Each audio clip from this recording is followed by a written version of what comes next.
So this is an interesting position. It's a puzzle, but it looks like it could be from a real game. It's black to move. There are 5 pawns for 5 pawns, a minor piece for a minor piece, and a queen and a rook for a queen and a rook. And when you're looking at this position as black, some ideas that immediately jump out are maybe one, you want to create a pass A pawn at some point, and you kind of also notice that the white king is a little bit more vulnerable than the black king. But okay, it's also important to note that your bishop is currently being under attack, your rook is a little less active, and there might be some tricks with knight takes f6 at some point that you'd have to look out for. I'm not saying it works right now, but it could in the future.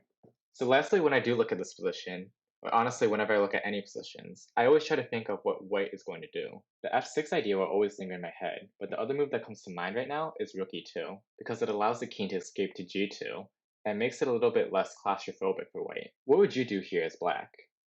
Take a moment to pause the video and try to find the only sequence that wins for black here. The move you need to find kind of combines a few of the principles we just talked about, and the sequence actually starts with bishop c5. There's really only two variations that you need to consider, because I think the rook move to e3 is kind of trivial since you're just going to be up to exchange. What we need to consider are king h1 and knight e3. Let's start with knight e3, for example. So with knight e3, let's circle back to what we talked about before. White does have a vulnerable king, so how do we exploit it? Well, we want to get the rook into the game since it's a little passive right now. So I think a good move here is actually rook c8.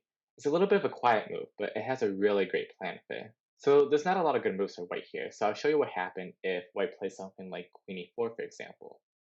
So with queen e4, we now have bishop takes e3, the white queen is obviously going to take, queen a1, king g2, rook c2, king f3, and now queen h1, and this will lead to checkmate. King g4, queen d1, and if the king goes to h4, then we have rook takes h2, and if the king goes to h3, then we have queen to h5 checkmate. So it doesn't look like knight e3 is our best option. So what else could we play? Circling back, we can also try, instead of knight e3, we can go king h1. Now we mentioned that rook e2 is something that we need to be a little wary of, so to avoid any defense by white, we go queen f2 here to threaten both g1 checkmate, and also control this e2 square now because the rook can't go back or else queen f1 is also checkmate. Queen d1 is kind of forced now. And now how best do we get our rook involved?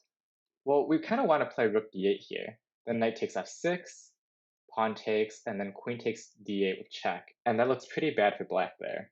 So to avoid that, we instead play a little bit more of a slow move and just go king h7 here. Again, white doesn't really have too many great moves. If rook e2, then queen f3, rook g2, and then queen takes queen, wins the game. So maybe white's best move here is just rook e1. But after rook e1, we can continue with our same plan of going rook d8. Notice that knight takes f6 no longer works because we just take up the pawn. If the queen takes a rook, then we take their rook check, or go queen f3 checkmate. And really at this point, the game is already lost for white. Maybe they could try rook f1, but after rook takes knight, rook takes queen, king g2, and bishop takes rook, the game is lost. If you like this game and would like to see others like it, subscribe and let me know in the comments. And as always, have a great day and I'll see you next time.